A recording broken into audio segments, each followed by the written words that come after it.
انسان ایک جسم اور ایک روح سے مل کے بنا ہے۔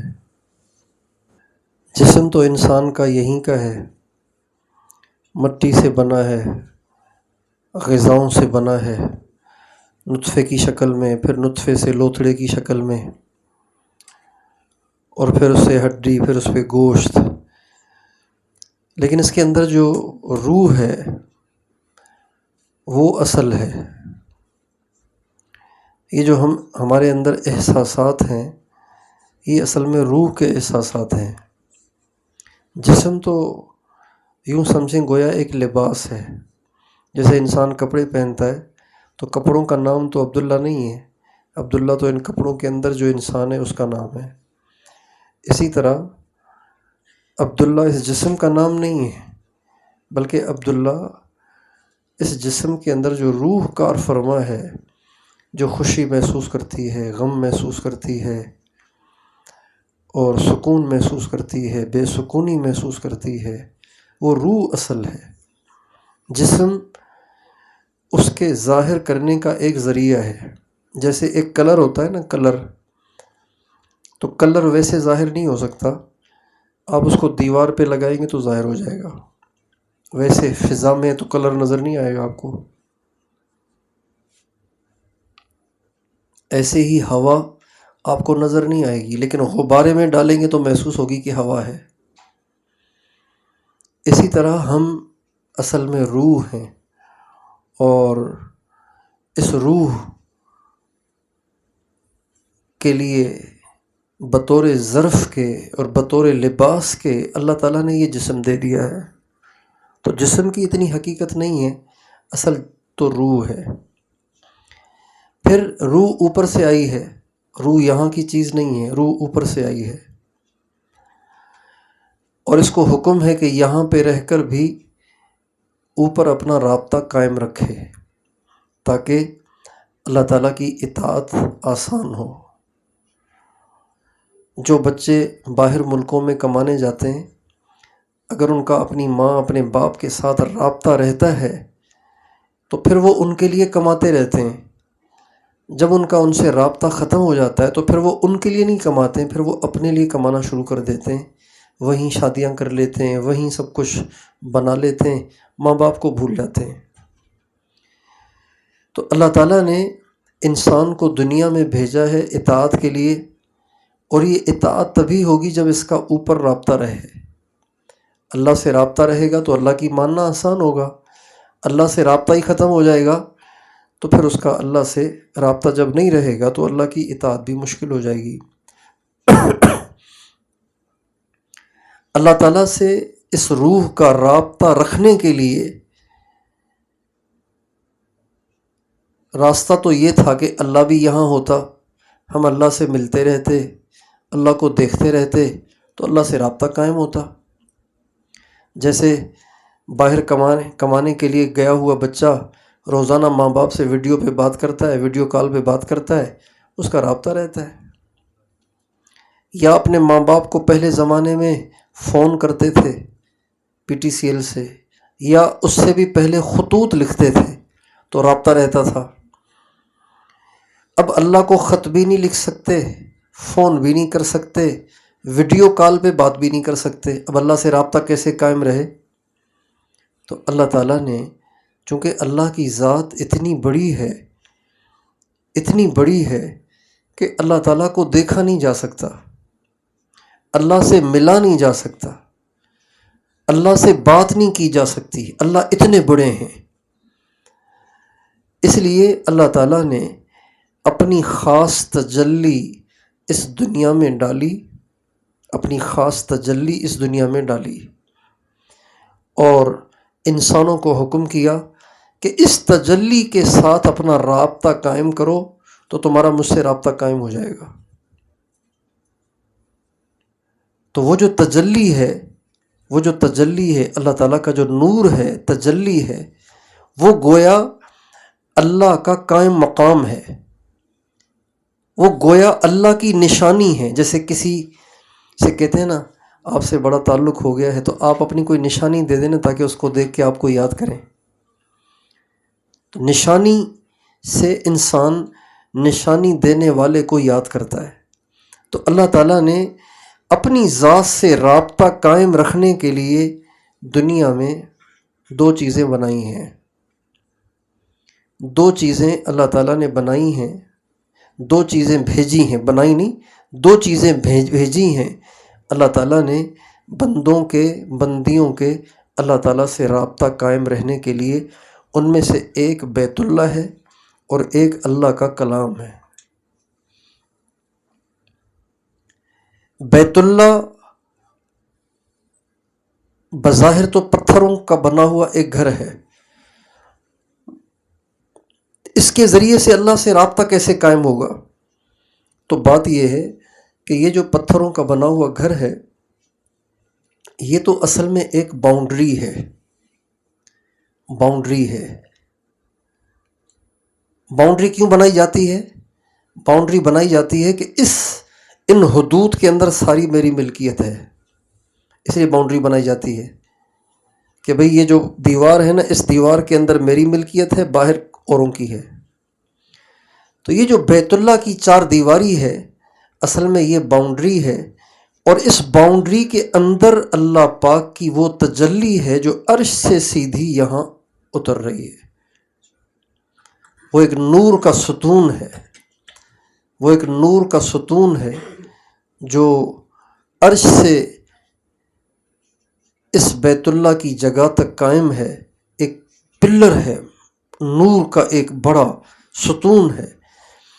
اب وہ نور کہاں کہاں تک ہے، اس کی حد بندی کے لیے اللہ تعالیٰ نے فرشتوں کے ذریعے سب سے پہلے یہ گھر بنوایا، پھر آدم علیہ السلام کے ذریعے سے یہ گھر بنوایا، پھر نوح علیہ السلام کے زمانے میں جب سیلاب آیا اور ساری دنیا اس میں بہہ گئی، تو اللہ تعالیٰ نے حضرت ابراہیم اور حضرت اسماعیل علیہ السلام کے ذریعے سے یہ گھر بنوایا۔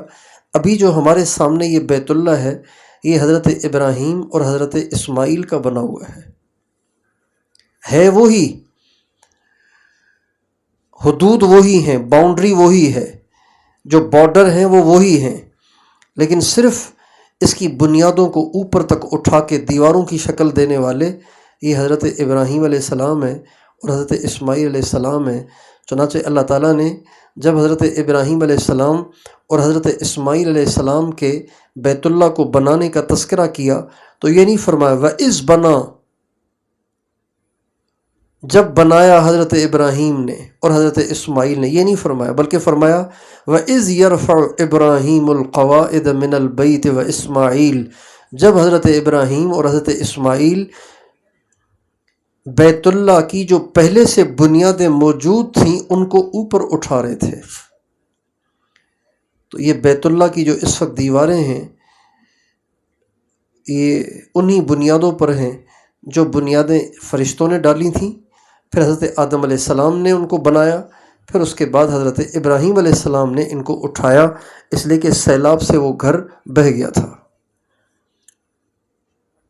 تو اب یہ جو بیت اللہ ہے، یوں نہ سمجھیں کہ بس یہ جو پتھروں کی جو چار دیواری ہے اور جس پہ کالا ایک غلاف لٹک رہا ہے یہی بیت اللہ ہے، بلکہ اصل جو آپ اور ہم رخ کر کے نماز پڑھتے ہیں، اور اصل جو ہمیں اور آپ کو اس طرف منہ کرنے کا حکم ہے اور اسی کی سمت میں سجدہ کرنے کا حکم ہے، چاہے ہم دنیا میں کہیں بھی ہوں، چاہے ہم آسٹریلیا میں ہوں، چاہے ہم کینیڈا میں ہوں، چاہے ہم رشین ریاستوں میں ہوں، چاہے ہم پاکستان میں ہوں، چاہے ہم فجی آئی لینڈ میں ہوں، چاہے ہم جنوب میں جنوبی افریقہ میں ہوں اور ہم انڈونیشیا میں ہوں، مشرق میں انڈونیشیا میں ہوں اور مغرب میں کینیڈا میں ہوں، تو بھی ہمیں اسی بیت اللہ کی طرف رخ کر کے نماز پڑھنے کا حکم ہے، سجدہ کرنے کا حکم ہے۔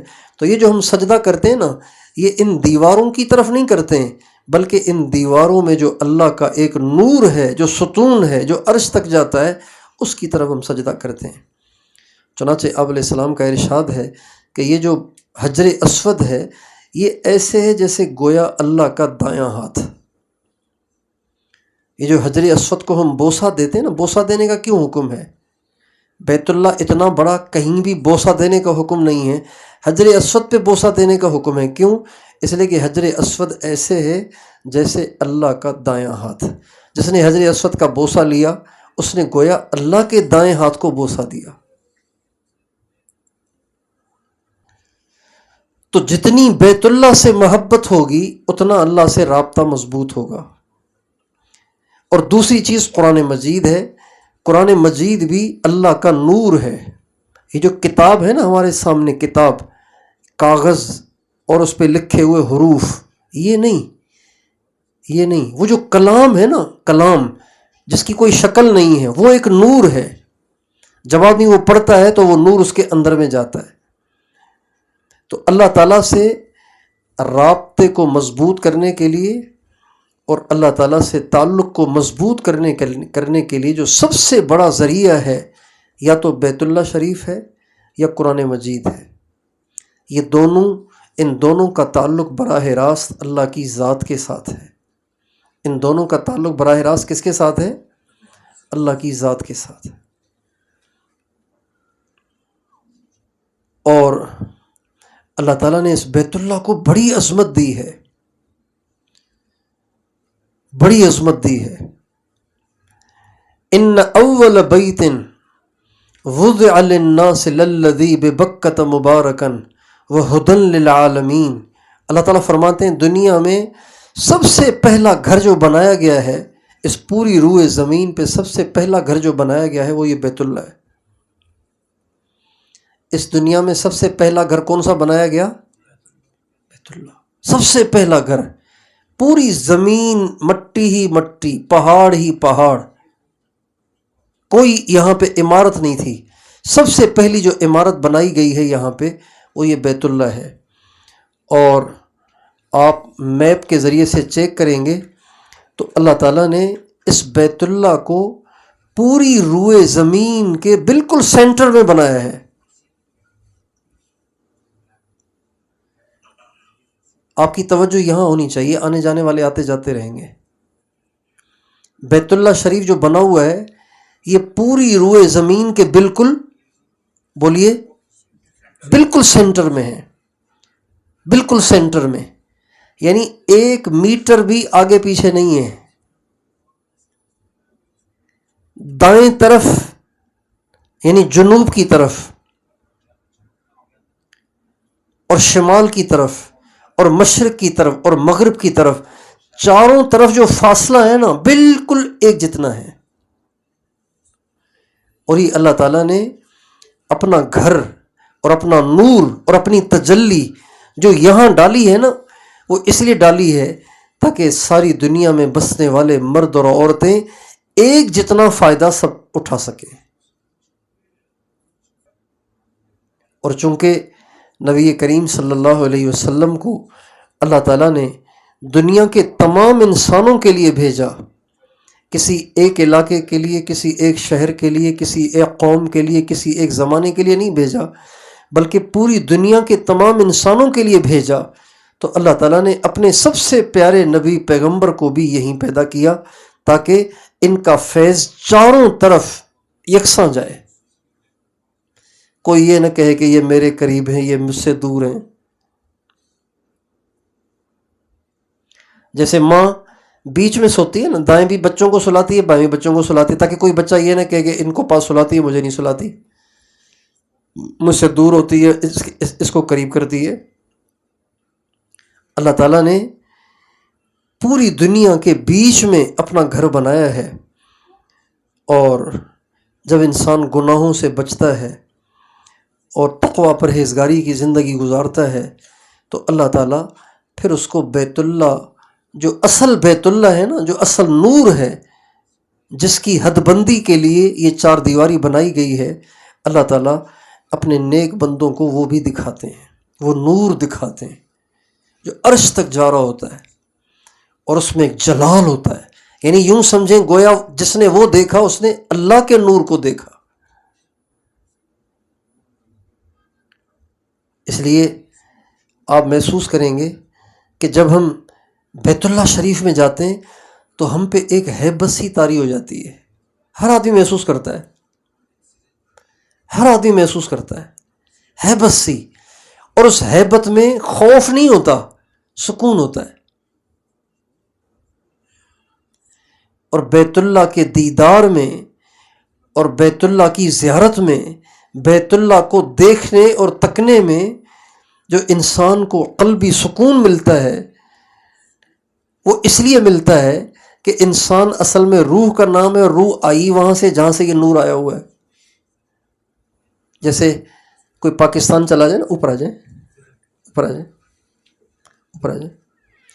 جیسے کوئی پاکستان کا آدمی یہاں ہو اور اس کی کسی پاکستانی سے ملاقات ہو جائے تو خوشی ہوتی ہے نا. اب تو یہاں خیر پاکستانی بہت ہو گئے اس لیے ملتے ہوئے آدمی بیزار آ جاتا ہے کہ خام کا ٹائم ضائع ہوگا. لیکن ایسے ملکوں میں جہاں پاکستانی ملتے ہی نہیں ہیں، وہاں آپ کو پاکستانی ملے گا تو آپ کو خوشی ہوگی. ہم تھے ساؤتھ افریقہ میں، تو ہمیں وہاں ایک آدمی نے بتایا کہ یہاں پہ ایک پاکستانی ہے اور وہ بیمار ہے. میں نے کہا چلو بیماری ہے لیکن پہلے تو پاکستانی چل کے دیکھ لیتے ہیں اس کو. تو پھر ہم اس کو بہت دور ٹیکسی کروا کے خرچہ کر کے اس کو دیکھنے گئے، اس لیے کہ پاکستانی ہے. میں جب تبلیغ میں پہلی دفعہ چلا تو اس وقت سندھ کے لوگ تبلیغ میں نہیں نکلتے تھے. تو کچھ 40-45 دن کے بعد ایک آدمی سے ملاقات ہوئی مطبخ میں، وہ سندھی بول رہا تھا. یقین جانیے میری خوشی کا کوئی ٹھکانہ نہیں تھا، اور بلا مبالغہ میں چھلانگیں مار رہا تھا اس دن جس دن میری سندھی سے ملاقات ہوئی تھی. چونکہ عمر چھوٹی تھی اور کبھی اتنا لمبا عرصہ گھر سے نکلا نہیں تھا. پٹھانی پٹھان، پٹھانی پٹھان، پٹھانی پٹھان، ہر طرف پٹھانی پٹھان. تو اتنے پٹھان کبھی دیکھے نہیں تھے. تو ایک تڑپ سی تھی کہ خدا کرے کوئی اپنی قوم کا بھی آدمی نظر آ جائے.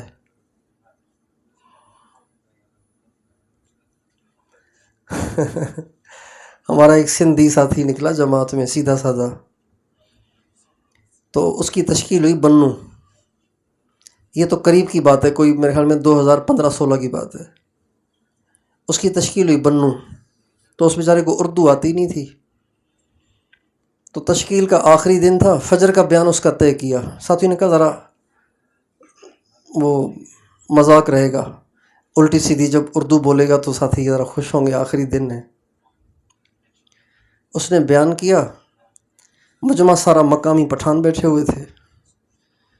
کہنے لگے پٹھانوں تم بڑے خوش قسمت ہو. ہم رائیونڈ گیا نا تو ہم نے دیکھا پٹھان ہی پٹھان، ایک بھی مسلمان نہیں. اس کا مقصد یہ تھا کہ ایک بھی غیر پٹھان نہیں. اس نے کہہ دیا کہ جب ہم رائیونڈ گیا نا تو ہر طرف پٹھان ہی پٹھان، ایک بھی مسلمان نہیں. تو پٹھان بیچارے بہت ہنسے. تو اب وہ جو ایک سندھی سے ملاقات ہوئی نا تو اتنی خوشی تھی کہ کیا بتاؤں. تو جس سے مناسبت ہوتی ہے نا، جب اس سے ملاقات ہوتی ہے تو کیا ہوتی ہے؟ اپنے وطن کا، اپنے علاقے کا، اپنی قوم کا، اپنی زبان کا آدمی مل جائے تو اس کو دیکھ کے خوشی ہوتی ہے. اب ہم جو ہے نا، ہم اصل میں روح ہیں، جسم تو اس کا لباس ہے. اور روح آئی ہے وہاں سے، روح آئی ہے وہاں سے. اور یہ جو بیت اللہ میں نور ہے یہ بھی وہاں سے آیا ہے. لہٰذا جب ہم بیت اللہ پہ نظر ڈالتے ہیں تو چونکہ ہم بھی وہاں کے، یہ بھی وہاں کا، تو جب ملاقات ہوتی ہے تو مناسبت پیدا ہوتی ہے، تو سکون ملتا ہے اور مزہ آتا ہے. اور آدمی ایک دفعہ دیکھتا رہ جاتا ہے اور دل کرتا ہے کہ بس بیت اللہ کو دیکھتا ہی رہوں، دیکھتا ہی رہوں، دیکھتا ہی رہوں. اس لیے بیت اللہ کو دیکھنا بھی عبادت ہے. ہمارے حضرت جی نور اللہ مرقدہ کا معمول یہ تھا کہ مکہ معظمہ کے قیام کے دوران روزانہ رات کو 2-2:30 بجے جب مطاف بالکل ہلکا ہو جاتا تھا، مجمع بہت کم برائے نام رہ جاتا تھا، تو اس وقت آ کے کرسی پہ بیت اللہ کے یوں بالکل سامنے بیٹھ جاتے تھے. اور چونکہ طواف کرنے کی تو طاقت تھی نہیں تو بس بیت اللہ کو یوں دیکھتے رہتے تھے اور دیکھتے ہی رہتے تھے، دیکھتے ہی رہتے تھے، دیکھتے ہی رہتے تھے، دیکھتے ہی رہتے تھے۔ بیت اللہ کو دیکھنے میں بھی مزہ ہے اور سکون ہے۔ کیوں؟ اس لیے کہ روح کی ہم علاقہ چیز مل گئی، روح بھی وہاں سے آئی ہے، یہ بھی وہاں سے آیا نور۔ تو الجنس یمیل الی الجنس، جنس جنس کی طرف مائل ہو جاتی ہے، اس لیے مزہ آتا ہے۔ اب چونکہ ہر ایک بیت اللہ آ نہیں سکتا، جبکہ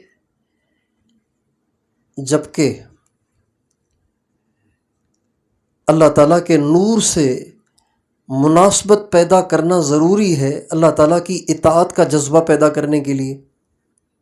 اس لیے اللہ تعالیٰ نے نماز کا حکم دیا، اور نماز کا حکم دیا اس طرح کہ ہمیں نماز پڑھنی ہے بیت اللہ کی طرف رخ کر کے۔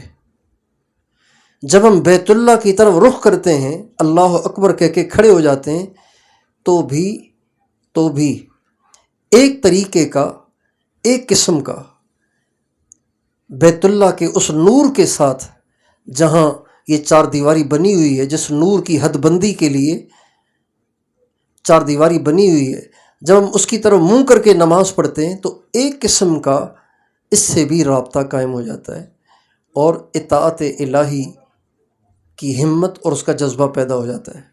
اسی وجہ سے کہا گیا ان الصلاۃ تنہا عن الفحشاء والمنکر، نماز برائی سے روکتی ہے۔ کیوں؟ اس لیے کہ نماز میں آپ کا رخ بیت اللہ کی طرف ہوتا ہے، اور بیت اللہ میں اللہ کا نور ہے، آپ کی روح بھی نور سے ہے، اور ان دونوں کی آپس میں ملاقات اور مناسبت پیدا ہوتی ہے۔ اب اللہ کی ماننا آسان ہو جاتا ہے۔ اللہ تعالیٰ کی ماننا اس وقت مشکل ہوتا ہے جب آدمی کا رابطہ اوپر سے کٹ جاتا ہے۔ جیسے میں نے مثال دی کہ جو بچے نوجوان باہر کمانے کے لیے جاتے ہیں اور ان کے ماں باپ سے بالکل رابطے ہی نہیں رہتے، تو پھر وہ ماں باپ کے بھی نہیں رہتے، پھر وہ اپنے لیے کماتے ہیں، خواہشات کے لیے کماتے ہیں، وہیں شادی کر کے وہیں بیٹھ جاتے ہیں اور ماں باپ سے بالکل کٹ جاتے ہیں۔ تو بیت اللہ اللہ تعالیٰ کے اصل میں نور کا نام ہے۔ اس نور کی حد بندی کے لیے یہ پتھروں کی چار دیواری بنائی گئی ہے۔ تو جتنی زیادہ ہماری مناسبت بیت اللہ کے ساتھ ہوگی، اتنا زیادہ ہمارے لیے اطاعت الہی آسان ہوگی۔ اور بیت اللہ سے مناسبت کے لیے سب سے بڑا ذریعہ طواف ہے۔ جتنا زیادہ انسان طواف کرے گا، اتنی زیادہ اس کو بیت اللہ سے مناسبت پیدا ہوگی۔ جب کسی سے شدید محبت ہوتی ہے نا، کہتے ہیں ہم تو بس اسی کا طواف کرتے رہتے ہیں، یہ اردو کا محاورہ ہے۔ جب ہم کثرت سے طواف کریں گے تو بیت اللہ سے مناسبت پیدا ہوگی، اور بیت اللہ سے مناسبت اصل میں چار دیواری سے مناسبت نہیں ہے، بیت اللہ سے مناسبت اس نور سے مناسبت ہے جو اس چار دیواری کی حدود کے اندر عرش سے آ رہا ہے، اور وہ اللہ کا نور ہے، اس سے مناسبت اللہ سے مناسبت ہے۔ اس لیے مکہ معظمہ آنے والے کو سب سے زیادہ طواف پہ زور لگانا چاہیے۔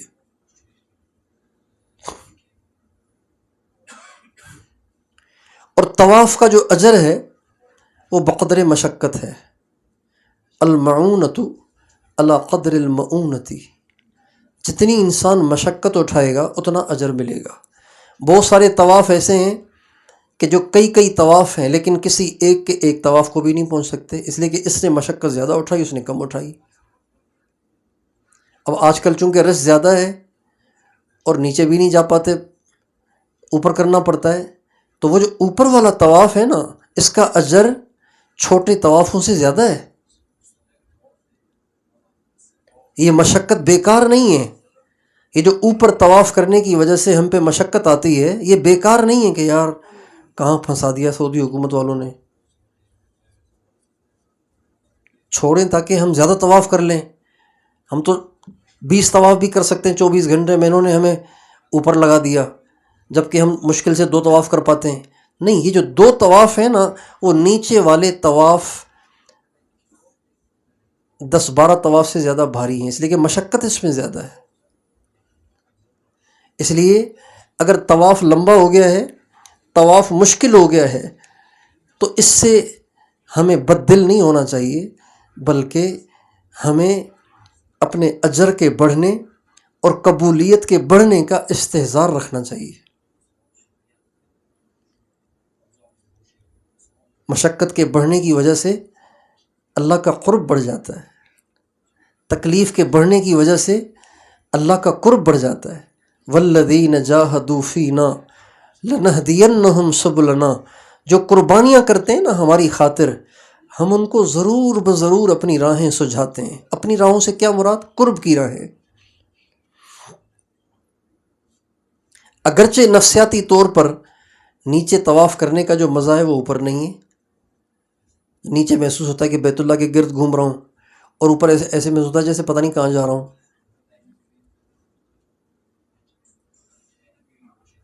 لیکن یہ اس کو محسوس ہوتا ہے جس کی نظر آوارہ ہو، جس کی نظر جھکی ہوئی ہو، اور اس کے اندر یہ استحضار ہو، بیت اللہ کا چکر لگا رہا ہوں۔ ہم چونکہ ہر طرف کے تماشے کرتے ہیں، اس لیے ہمارا وہ استحضار جم نہیں پاتا، ہمارا دھیان جم نہیں پاتا، اس لیے کیفیت خراب ہو جاتی ہے۔ بیزار آ جاتے ہیں، یار کتنا رہ گیا، یہ بڑا لمبا چکر ہے یار، کتنے کلومیٹر بن جاتے ہیں یہ، اب وہ سے کاؤنٹ کرتے رہتے ہیں، اتنے منٹ لگے، اتنے منٹ میں اتنے کلومیٹر ہو جاتے ہیں۔ بھائی آج کا جو طواف ہے نا، یہ اتنے کلومیٹر کا ہے۔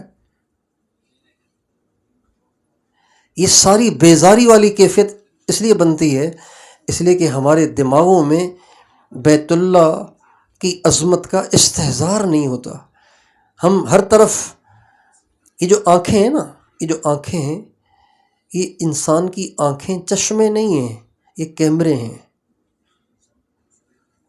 ایک ہوتا ہے چشمہ،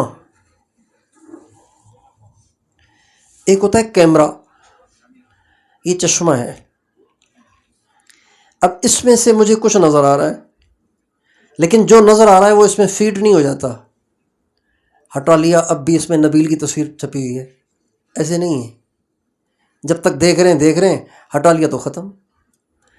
لیکن کیمرہ، اس کے سامنے جو چیز آ جائے سب فیڈ، سب فیڈ، سب فیڈ۔ یہ جو ہماری آنکھیں ہیں نا، یہ چشمے نہیں ہیں، یہ کیمرے ہیں۔ ہم اس سے اتنا دیکھتے ہیں کہ ہماری میموریاں فل ہو جاتی ہیں۔ جب میموری فل ہوتی ہے نا، تو پھر ہینگ ہونا شروع ہو جاتا ہے آدمی۔ پھر کہتے ہیں یار وسوسے بہت آتے ہیں۔ بھئی وسوسے آتے تو نکال دیا کرو، کہ نکلتے ہی نہیں ہیں۔ کیوں نہیں نکلتے؟ ہینگ ہو جاتا ہے آدمی۔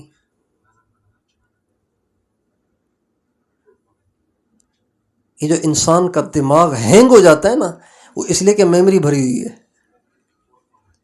آپ دیکھنا کم کر دیں، ہر وقت نظر نیچے رکھیں، اپنے نبی کی سنت پہ عمل کریں۔ ہمارے نبی کی نظر اٹھی نہیں ہوتی تھی، بلکہ جھکی ہوتی تھی۔ حدیث میں آتا ہے خافضت طرف، آپ علیہ السلام کی نظر جھکی ہوتی تھی۔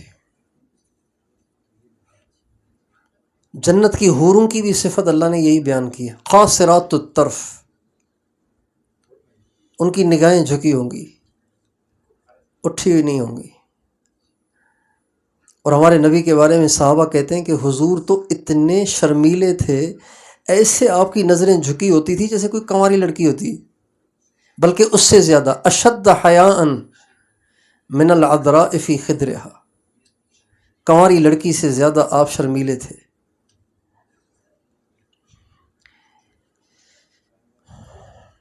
تو سب سے زیادہ اللہ تعالیٰ کے نور سے، اللہ تعالیٰ کی تجلی سے جو بیت اللہ میں آ رہی ہے، جو بیت اللہ میں کھڑی ہے، ایک ستون ہے نور کا جو عرش تک جاتا ہے۔ یہی ستون 7ویں آسمان تک جاتا ہے، اور اس سے آگے عرش تک جاتا ہے۔ یہاں پہ اس نور کی حد بندی کے لیے فرشتوں نے گھر بنایا، پھر حضرت آدم نے بنایا، پھر حضرت ابراہیم نے بنایا، جو اب تک بنا ہوا ہے۔ 7ویں آسمان پہ بھی اللہ تعالیٰ نے اس نور کی حد بندی کے لیے 4 دیواری بنوائی ہے، اس کا نام ہے البیت المعمور۔ یہاں انسانوں کو طواف کرنے کا حکم ہے، جنات کو طواف کرنے کا حکم ہے، اور وہاں فرشتوں کو طواف کرنے کا حکم ہے۔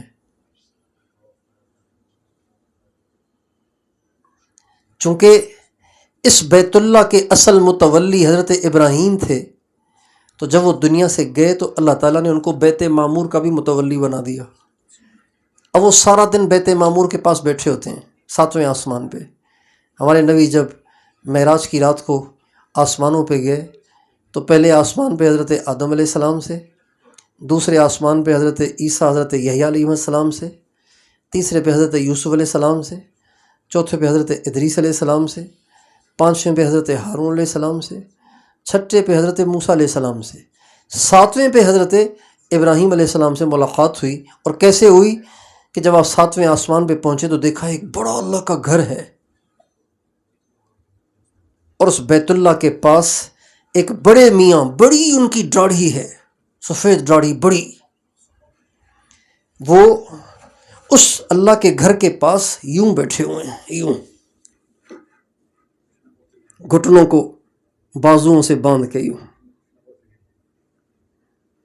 اس کو کہتے ہیں احتبا، عربی میں اس کو کہتے ہیں احتبا، یوں بیٹھے ہوئے ہیں۔ اچھا، پچھلے تمام آسمانوں میں جب آپ آسمان پہ پہنچتے تھے تو وہاں کا نبی آگے بڑھ کے آپ کا استقبال کرتا، مرحباً بالنبی صالح والاخ صالح، مرحبا، بڑے نبی آ گئے، نیک نبی آ گئے، نیک بھائی آ گئے۔ لیکن جب یہاں پہنچے تو بیت اللہ بنا ہوا ہے، بڑے میاں اپنے گھٹنوں کو اٹھا کے بازوؤں سے اس کو لپیٹ کے بیٹھے ہوئے ہیں، اور حضور کے لیے کھڑے بھی نہیں ہوئے، آگے بھی نہیں بڑھے۔ تو آپ علیہ السلام نے حضرت جبریل سے پوچھا، جبریل یہ بڑے میاں کون ہیں؟ کہ یہ آپ کے ابا ابراہیم ہیں، آگے بڑھ کے ان کو آپ سلام کریں۔ چنانچہ ہمارے نبی ان کے پاس تشریف لے گئے، پھر وہ کھڑے ہوئے اور انہوں نے کہا، مرحباً بالابن الصالح والنبی الصالح، مرحبا، میرا نیک بیٹا آ گیا اور نیک نبی آ گیا۔ تو اللہ تعالیٰ نے ان کو اس بیت اللہ کا بھی متولی بنا دیا ہے۔ اور دنیا میں جتنے بھی بچے فوت ہوتے ہیں بلوغت سے پہلے، چھوٹے چھوٹے بچے فوت ہوتے ہیں، یہ سارے بچے حضرت ابراہیم کے پاس جمع ہوتے ہیں، اس لیے کہ انہوں نے اللہ کے لیے ایک بیٹے کی قربانی دی تھی۔ اللہ تعالیٰ نے دنیا میں سارے بچپن میں فوت ہونے والے بچے ان کے حوالے کر دیے، وہ اپنا دل بہلاتے ہیں ان سے۔ جو اللہ کے لیے کسی چیز کی قربانی دیتا ہے تو اللہ تعالیٰ اس کو بہت بڑھا کے واپس کرتے ہیں، کبھی دنیا میں کبھی آخرت میں۔ تو یہ بیت اللہ، اس سے قرب اور اس سے مناسبت پیدا کرنے کا سب سے بڑا ذریعہ وہ طواف ہے، اور نماز بھی ہے، رکوع اور سجدہ بھی ہے، اور اعتکاف بھی ہے۔ وَطَهِّرْ بَيْتِيَ لِلطَّائِفِينَ، ابراہیم علیہ السلام سے اللہ نے فرمایا میرے گھر کو پاک کرو طواف کرنے والوں کے لیے۔ پہلا ذکر طواف کرنے والوں کا کیا۔ اس سے پتہ چلتا ہے کہ سب سے زیادہ بیت اللہ سے جو مناسبت پیدا ہوگی اور بیت اللہ کا جو نور حاصل ہوگا وہ کس سے حاصل ہوگا؟ طواف سے۔ والعاکفین، اور بیت اللہ کی صفائی کرو طواف کرنے والوں کے لیے، اعتکاف کرنے والوں کے لیے۔ اعتکاف کرنے سے مراد اوقات گزارنے والے، چاہے 10 دن گزاریں، چاہے 6 دن گزاریں، چاہے 4 دن گزاریں، چاہے 1 دن گزاریں، چاہے 10 گھنٹے گزاریں۔ والقائمین والرکع السجود، تو اس لیے اس کی ہمیں کوشش کرنی چاہیے کہ مکہ معظمہ آنے کے بعد اپنے زیادہ سے زیادہ اوقات ہمیں بیت اللہ کے قریب گزارنے چاہیے، چونکہ بیت اللہ گویا یوں سمجھیں اللہ کا بدل ہے۔ کیا ہے اللہ کا؟ بھائی اللہ کو تو ہم نہیں دیکھ سکتے، اللہ کے گھر کو تو دیکھ سکتے ہیں نا۔ اور ہمارے نبی نے بھی اس کو ایسے ہی سمجھایا ہے، جیسے میں نے عرض کیا کہ اب علیہ السلام کا ارشاد ہے کہ حجر اسود گویا اللہ کا دایاں ہاتھ ہے، اسی وجہ سے آپ اس کا بوسہ دیتے ہیں، آپ اس کو بوسہ دیتے ہیں۔ گھوم گھوم کے جب آپ وہاں پہنچتے ہیں تو بوسہ دیتے ہیں، بوسہ نہیں دے سکتے دور سے کہتے ہیں یعنی اللہ میاں ہم آپ کے ہاتھ چوم رہے ہیں۔ بزرگوں کے ہاتھ چومے جاتے ہیں نا، اور اسی وجہ سے ملتزم پہ دعائیں خوب قبول ہوتی ہیں، اس لیے کہ جب حجر اسود ہوا اللہ کا دایاں ہاتھ تو ملتزم گویا ہوا اللہ کا دایاں کندھا۔ جب باپ اور ماں کے کندھے پہ سر رکھ کے باپ بیٹا روتا ہے تو ماں باپ کو ترس آتا ہے کہ نہیں آتا؟ حدیث میں تو نہیں ہے کہ یہ اللہ کا کندھا ہے، نعوذ باللہ، ایک سمجھانے کے لیے۔ جب آپ بیت اللہ پہ ملتزم پہ سر رکھ کے ہاتھ رکھ کے روتے ہیں تو یہ گویا ایسے جیسے آپ اللہ کے کندھے پہ ہاتھ رکھ کے رو رہے ہیں، کندھے پہ سر رکھ کے رو رہے ہیں، لپٹ کے رو رہے ہیں اللہ سے۔ اب علیہ السلام ملتزم پہ جب پہنچتے تھے تو اپنا سینہ چپکاتے تھے، اپنے بازو پھیلاتے تھے اور اپنا گال اس پہ رکھ لیتے تھے، اور پھر آپ روتے تھے۔ حضرت عمر نے آپ کو دیکھا روتے ہوئے تو پوچھا یا رسول اللہ آپ رو رہے ہیں؟ فرمایا عمر یہی تو جگہ ہے جہاں آنسو بہائے جاتے ہیں۔ تو سبحان اللہ، ایک عاشق کے لیے یہ بھی بڑی مزے کی چیز ہے کہ اس بیت اللہ کے اس حصے سے چمٹ کے روئے کہ عین اسی حصے سے چمٹ کے حضور بھی روئے تھے۔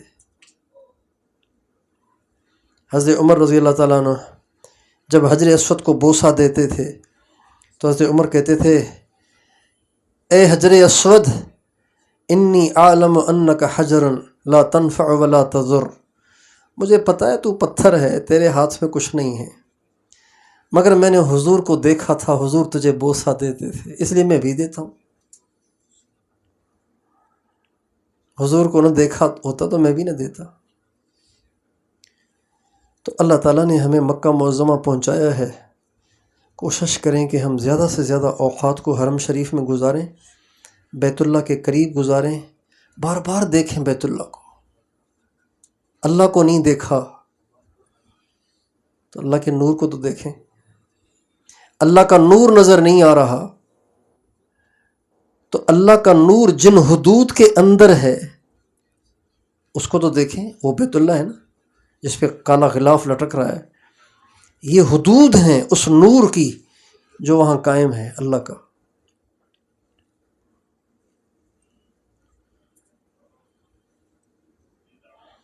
تیرا در تو ہم کو نہ مل سکا، تیری رہ گزر کی زمین سہی۔ یا اللہ ہم آپ کو تو نہیں دیکھ سکے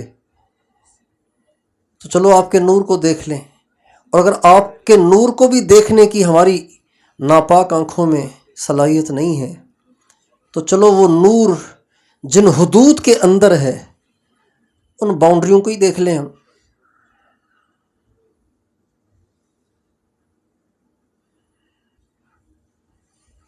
تیرا در تو ہم کو نہ مل سکا، تیری رہ گزر کی زمین سہی، ہمیں سجدہ کرنے سے کام ہے، جو وہاں نہیں تو یہیں سہی۔ اصل تو یہ تھا کہ اس کو دیکھ کے ہم سجدہ کرتے، لیکن دیکھ کے نہیں کر سکتے، اس لیے ہم اس کے نور کی سمت میں ہی جو کہ بیت اللہ کے اندر ہے اسی کی طرف ہم رخ کر کے سجدہ کر لیتے ہیں۔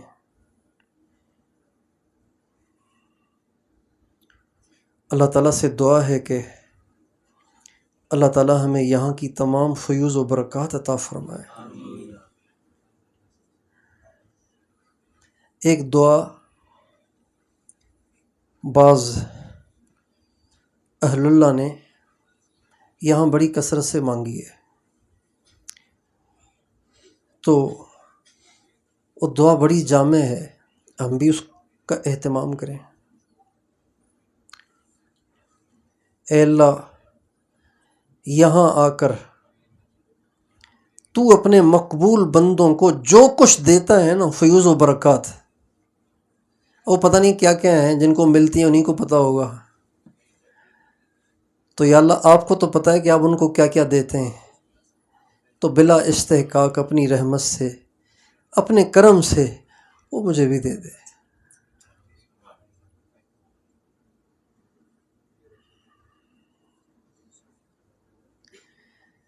ہمارے نبی جب حج پہ تشریف لے گئے نا تو حضرت علی موجود نہیں تھے. حضرت علی یمن میں تھے. حضرت علی کو معلوم ہوا کہ آپ علیہ السلام حج پہ گئے تو وہ یمن سے ہی آ گئے. اور حج کرنے والا جب احرام پہنتا ہے تو اس کی 3 نیتوں میں سے ایک نیت ہوتی ہے، یا وہ قران کی نیت کرتا ہے، یا تمتع کی کرتا ہے، یا افراد کی کرتا ہے. تو جب حضرت علی احرام پہن کے آئے نا مکہ معظمہ، تو حضور نے پوچھا ہاں بھائی علی کون سے حج کی نیت کر کے آئے ہو؟ کہا جی میں نے تو اللہ سے کہا یا اللہ جو میرے حضور کی نیت ہے میری بھی وہی نیت ہے.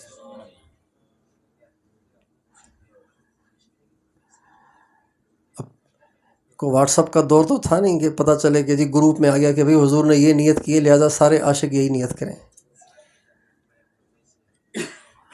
لیکن اللہ کو تو پتہ ہے کہ یا اللہ کہ حضور نے کون سی نیت کی ہے.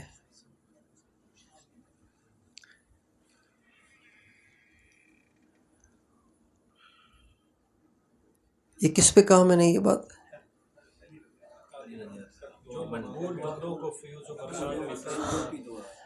ہاں تو اب ہمیں تو پتہ نہیں کہ یہاں کیا کیا ملتا ہے ان کو، پتہ نہیں کیا کچھ ملتا ہے ان کو یہاں، ہمیں تو اس کا پتہ ہے نہیں. لہٰذا ہم یوں ہی کہتے ہیں کہ جو تو اپنے پیاروں کو یہاں دیتا ہے نا، بس وہ تو تیرے پیارے ہیں، ان کو تو تیرا دینا بنتا بھی ہے. ہم اگرچہ تیرے پیارے نہیں ہیں لیکن تو وہ ہے کہ جو صرف اچھوں کو نہیں نوازتا بروں کو بھی نوازتا ہے. تو اپنی رحمت سے ہم بروں پہ بھی وہ فضل کر دے جو تو اچھوں پہ کرتا ہے.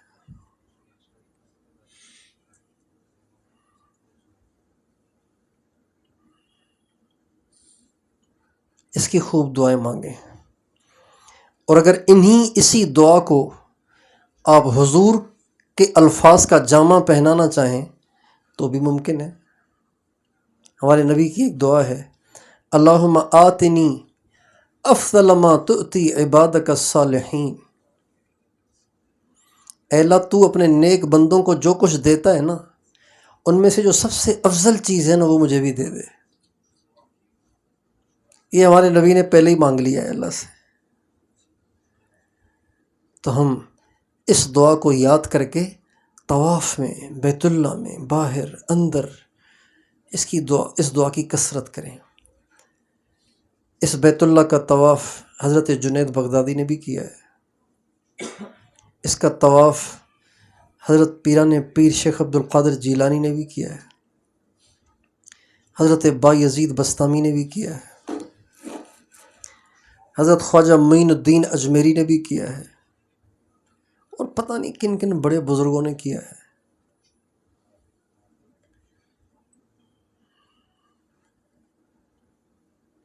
اس بیت اللہ کا طواف سارے نبیوں نے کیا ہے، ہر نبی نے حج کیا ہے. آپ علیہ السلام جب حج پہ تشریف لائے تو آپ نے فرمایا گویا میں دیکھ رہا ہوں کہ حضرت موسیٰ اپنے کانوں میں انگلیاں دے کر چیخ چیخ کر تلبیہ پڑھ رہے ہیں، اور اللہ ان کے جواب میں کہہ رہے ہیں لبیک یا موسیٰ.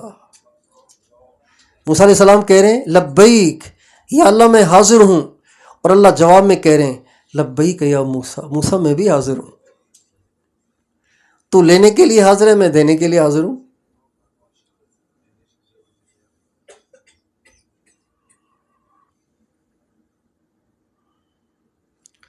عجیب عجیب کیفیات ہوتی ہیں یہاں لوگوں کی. کئی دفعہ ایسے ہوتا ہے کہ کیفیت ہی نہیں بن رہی ہوتی، ایسا قبض ہوتا ہے کیفیت پہ، لیکن بعضوں کا حال دیکھ کے انسان کا قبض ٹوٹ جاتا ہے، کیفیت بن جاتی ہے. بہت عرصہ پہلے کی بات ہے، کوئی 2010 کی بات ہوگی یا 6 کی بات، 6 کی بات ہے شاید. میں بیت اللہ شریف سے چمٹ کے حتیم کے اندر، حتیم خالی پڑا ہوتا تھا، کوئی نہیں جاتے تھے وہاں، حتیم کے اندر بیت اللہ سے چمٹ کے میں دعا مانگ رہا تھا، تو میرے پاس ہی ایک نوجوان لڑکا، کوئی 16-17 سال کا، ہلکی ہلکی داڑھی آ رہی تھی اس کو، وہ بالکل میرے پاس بیت اللہ سے چمٹا ہوا تھا. تو میں تو کوشش کر رہا تھا کیفیت بنانے کی، لیکن بنی نہیں رہی تھی.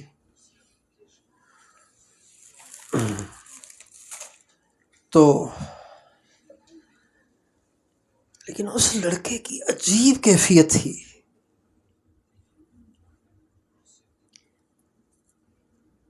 لمبی دعا مانگی اس نے، اور کوئی پیچھے مجمع بھی نہیں تھا کہ ہمیں کھینچ رہا ہو، پیچھے ہٹا رہا ہو جیسے آج کل رش ہے. یا اللہ پوری امت کو ہدایت دے، یا اللہ سب کو ہدایت دے، یا اللہ ساری دنیا سے بے دینی کو ختم کر، بے پردگی کو ختم کر، فلاں برائی کو، سب کو نمازی بنا دے، چھوٹوں کو بھی، بڑوں کو بھی، مردوں کو بھی. اور پتہ نہیں کتنی لمبی دعا مانگی اس بچے نے، اور ایسے بل بلا کے رو رہا تھا کہ اس کے رونے کے اثر سے پھر اللہ نے مجھے بھی رونے کی دولت عطا فرمائی. اچھا، اس پوری دعا میں کہیں دنیا نہیں، صرف آخرت، دین، امت. جب یہ 25-30 منٹ، آدھا پون گھنٹہ یہ دعا کر چکا نا، تو عجیب بات، یہ ساری دعا کر کے اچھی طرح آنسو بہا چکا، تو آخر میں کہنے لگا اللہ میاں میرے حالات کا بھی تجھے پتہ ہے، میں بھی بہت پریشان ہوں، میرے حالات بھی ٹھیک کر. یہ کہہ کے اس نے درود شریف پڑھ کے دعا ختم کر دی.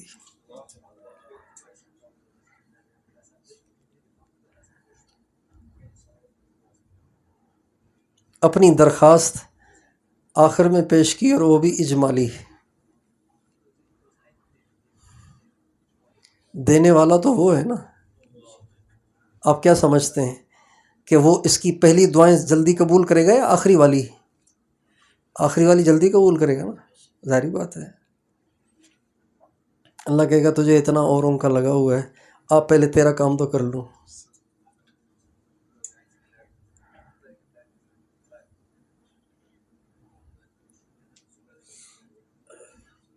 ایک دفعہ ایک عورت کو میں نے دیکھا کہ وہ برقعے کے ساتھ، پورے برقعے کے ساتھ میرے پاس سے گزری، ذرا رفتار میں زیادہ گزری، اور یوں کہہ رہی تھی الہی لا تنسنی، الہی لا تنسنی. اور ایسے درد تھا نا اس کے لفظوں میں کہ کیا بتاؤں، یعنی توڑ کے گزر گئی وہ. اس لفظ کا ترجمہ یہ ہے کہ الہی، یا اللہ مجھے بھلائیو مت، مجھے بھول نہ جائیو، یا اللہ مجھے بھول نہ جائیو، میں بھی تیری ایک چھوٹی سی بندی ہوں، تیرے تو بڑے ہیں، سارا جہان تیرا ہے، یا اللہ مجھے بھلائیو مت.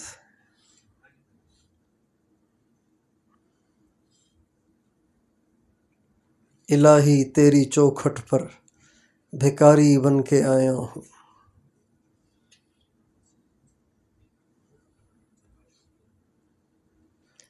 بھکاری وہ کہ جس کے ہاتھ میں توشہ نہ پیالہ ہے. لینے کے لیے جو پیالہ ہوتا ہے نا بھکاریوں کے پاس، جس کو کاسا کہتے ہیں، وہ بھی نہیں ہے. پیالہ بھی دے اور اس میں ڈال کے بھی دے.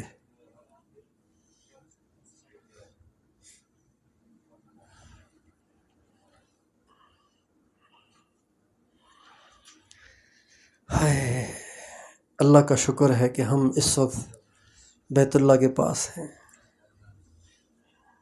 لیکن احساس نہ ہو نا تو پھر آدمی ہوٹل میں پڑا رہتا ہے، جاتا نہیں ہے بیت اللہ پہ. ایک دفعہ گرمی کا موسم تھا، 27 کی شب تھی، 27 رمضان کی شب، اور گرمی کا موسم. اف، میرے ساتھ بابا تھے ویل چیئر پر نیچے. اس زمانے میں ویل چیئر جانے کی اجازت تھی نیچے بھی. یہ بات ہے 2011 کی. تو مجمع یوں تھا، بالکل یوں، پورا مطاف، سانس نہیں لیا جا رہا تھا. اور ہم بالکل آخر میں جو سیڑھیاں ہیں نا اس کے ساتھ ساتھ طواف کر رہے تھے. تو ایک آدمی اپنی پوری فیملی، چھوٹے چھوٹے بچے، عورت، وہ سیڑھیوں سے اتر کے اس مجمع میں گھسنے لگا تھا. میں نے کہا بھی دیکھ، میں ہاتھ جوڑتا ہوں، صبر کر 2-4 گھنٹے، جب کچھ مجمع کم ہو جائے پھر اترنا، ورنہ سانس گھٹ جائے گا، بچے مر جائیں گے تیرے، تجھے بھی کچھ ہو جائے گا. میرا ایسا حال ہو رہا ہے، مجھے ایسے لگ رہا ہے جیسے اب گرا اور اب گرا، ایک حبس اور پھر ویل چیئر. لیکن وہ باہر سے آیا تھا جنون لے کے بیت اللہ کا. یوں کیا اس نے، یہ کہہ کے گھس گیا بچوں کو لے کے اندر.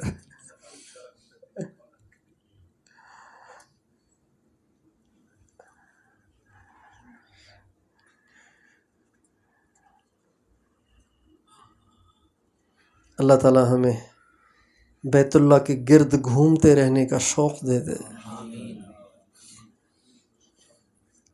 تیرے گھر کے پھیرے لگاتا رہوں میں.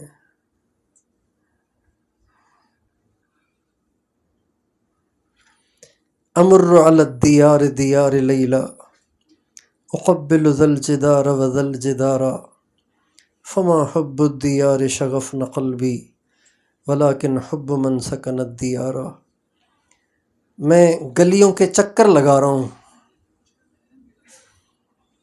مجنوں کہہ رہا ہے میں گلیوں کے چکر لگا رہا ہوں. کوئی مجھے گلیاں تھوڑی اچھی لگتی ہیں، ان گلیوں میں ایک گھر ہے، اس گھر میں کوئی رہتا ہے، اس نے مجھے دیوانہ کیا ہے، بس اس کی وجہ سے میں انہی گلیوں میں گھومتا رہتا ہوں.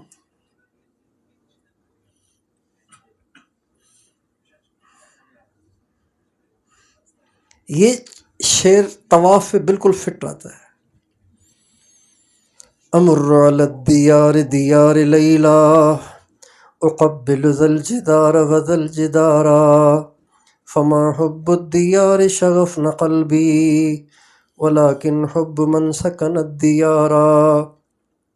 کبھی اس دیوار کو چومتا ہوں، کبھی اس دیوار کو چومتا ہوں. لوگوں مجھے یہ پتھر اچھے نہیں لگ رہے، ان کے اندر میرا محبوب رہتا ہے.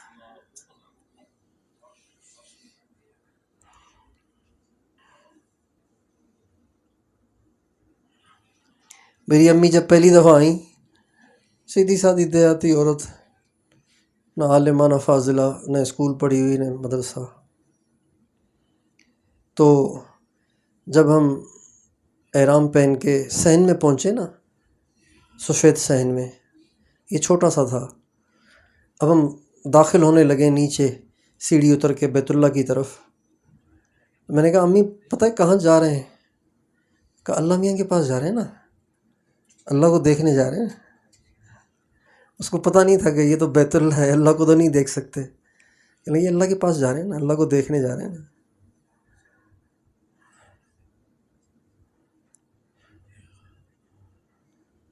کچھ عرصہ پہلے ایک ویڈیو دیکھی، ایک چھوٹا بچہ وہ الیکٹرک سیڑھی سے اتر رہا ہے اپنی ماں کے ساتھ، کالی برقعے والی کے ساتھ، باپ بھی ساتھ ہے. جو ہی اس کی بیت اللہ پہ نظر پڑتی تو وہ چیختا ہے امی، ماما اللہ، ماما اللہ. دیکھیے آپ لوگوں نے ویڈیو، ماما اللہ اللہ ایسے چیختا ہے کہ بس آدمی کا ایمان تازہ ہو جاتا ہے.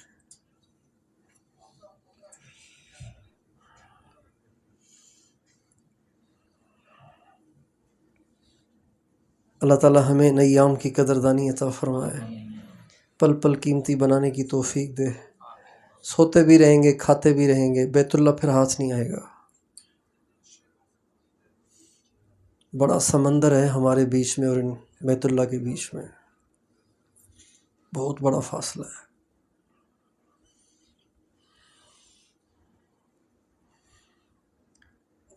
ہمارے مشائخ کہتے ہیں جینا ہو مکے میں، مرنا ہو مدینے میں.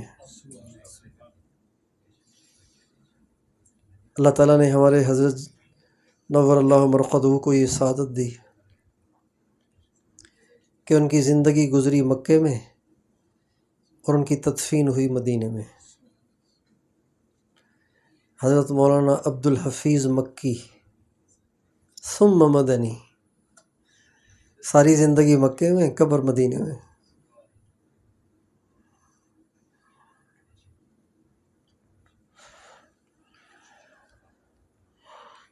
یہاں کے جو پتھر ہیں نا، پتھر یہ بھی نور ہیں، ان میں بھی نور ہے، تجلیات ہیں۔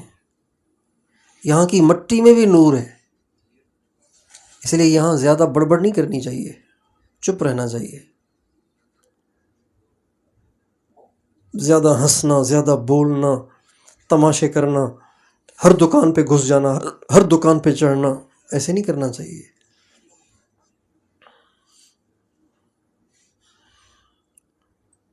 ہمارے اکابر ان بازاروں کے بننے پہ راضی نہیں تھے۔ ہمارے مولانا یوسف صاحب فرماتے تھے کہ یہود اور نصارہ اس بات کی کوشش میں ہیں کہ وہ مکے اور مدینے کو پیرس بنا دیں۔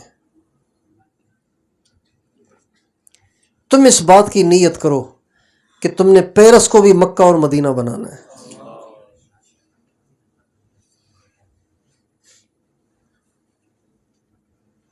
ہمارے حاج صاحب جب یہاں آتے تھے نا تو عرب جب ان سے ملنے جاتے تھے تو ان کو ڈانٹتے تھے، فرماتے تھے تم سارے کے سارے بخیل ہو، یہ کیوں بنے ہوئے ہوٹل؟ یہ تمہارا حق بنتا تھا کہ آنے والے مہمانوں کو تم کھانے کھلاتے، تمہارے آباء و اجداد نے ایسے ہی کیا ہے۔ آنے والے حجاج کو کھانا یہاں والے کھلایا کرتے تھے، یہ کیوں بنے ہوئے ہوٹل؟ اس لیے کہ تم بخیل ہو گئے۔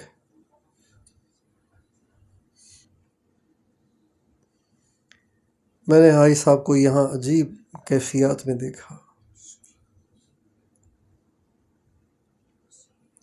مکے مدینہ، وہ بڑے دبنگ آدمی تھے، بادشاہ بھی ان سے ڈرتے تھے۔ نواز شریف ان کے پاس آتا تھا تو سمٹ کے آتا تھا، وزیر اعظم، وزیر اعلیٰ ان کے پاس آتے تھے سمٹ کے کہ اب تھپڑ پڑا، اب مکہ پڑا،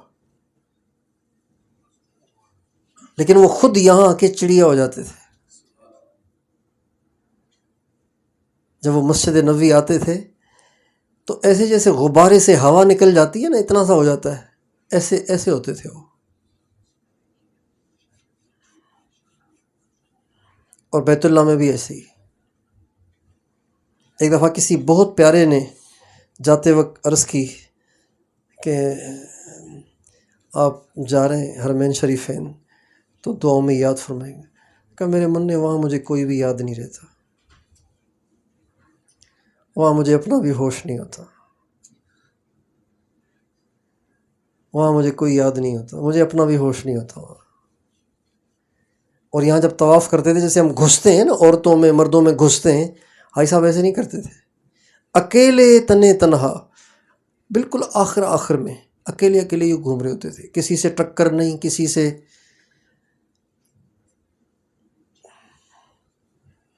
آگے بڑھنا پیچھے رہ جانا نہیں، اکیلے اکیلے چپ چپ کے اپنی رفتار سے جا رہے ہوتے تھے اور لگے ہوتے تھے دعاؤں میں۔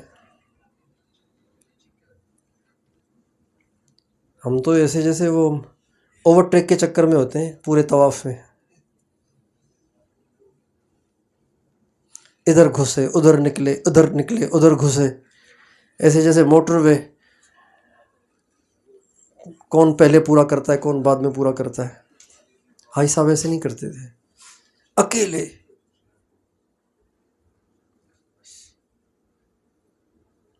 رش سے بھاگتے تھے،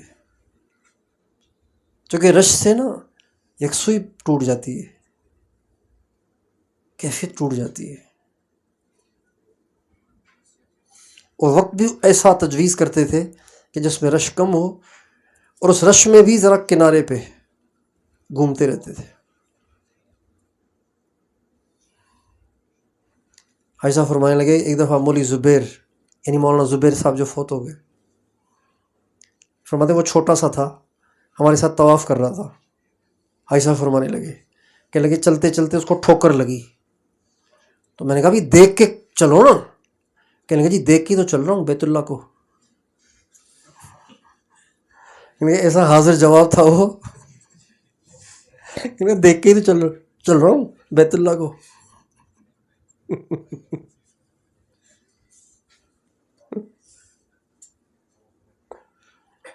سبحان اللہ. حرمین شریفین کا جو سفر ہے نا، اس کا مزہ تب ہے جب آدمی عشق کو ساتھ لے کے آیا ہو، اور اگر اس سے محرومی ہو تو کسی عاشق کے ساتھ آیا ہو. چلو خوشبو خود ساتھ نہیں لے کے آیا، کسی خوشبو والے کے ساتھ ہوگا تو ذرا کچھ مہک اس کو بھی پہنچتی رہے گی. اس کے بغیر بیت اللہ شریف کا، مدینے کا سفر تفریح بن جاتا ہے. اب ہمیں کوئی ایسا ملا نہیں، خود کے پاس ہے نہیں، ایسا کوئی ملا نہیں، اس لیے بس اپنا ٹائم پاس کر رہے ہیں. دعا ہے اللہ تعالیٰ مجھے آپ کو اس مقدس اور پاک سرزمین کے طفیل ہمیں بھی گناہوں سے پاک کر دے، اور اللہ تعالیٰ ہمیں اپنے نبی کا دیوانہ بنا کے بھیجے، اور اللہ تعالیٰ ہمیں محروم نہ کرے، اور ہمیں با ادب بنائے، اور اتباع سنت کا شوق نصیب فرمائے.